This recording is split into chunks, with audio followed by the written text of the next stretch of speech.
Hello and welcome to Fluffy's Battlefield 3 beta report. The beta started yesterday and we've been having lots of fun getting owned by the uber elite forces of the Battlefield community. So we wanted to do a short video to share some of our thoughts on the game thus far. Bear in mind that only one rush map is available in this beta, so our feedback will be limited to what we've seen there. First and foremost, we were very impressed with EA's Battlelog site, the web-based server browser where players can group up and join games together. There are a few glitches here and there with the service, as one might expect during a beta test.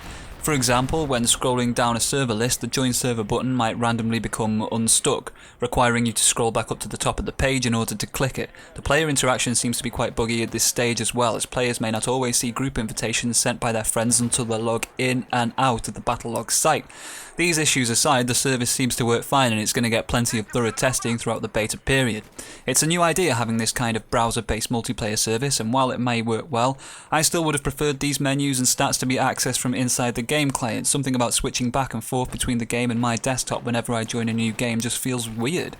With regards to the actual game itself, everything is very impressive. The gameplay feels like a refined evolution of what we saw in Battlefield Bad Company 2. Graphically, the game, as expected, is stunning. The environments are very polished and full of jaw-dropping details, and we've been generally amazed at how smoothly this game runs on high settings without apparently breaking a sweat.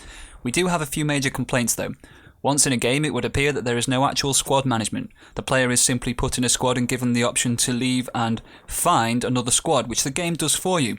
This can present problems if you are hoping to play in the same squad as friends in your party if the game placed you in separate squads. Another problem is the fact that the game options are only available once you've deployed onto the map, which does mean that should you want to adjust your video settings or keybinds etc, then you have to do it while your soldier is stood on the map like a lemon waiting to get shot.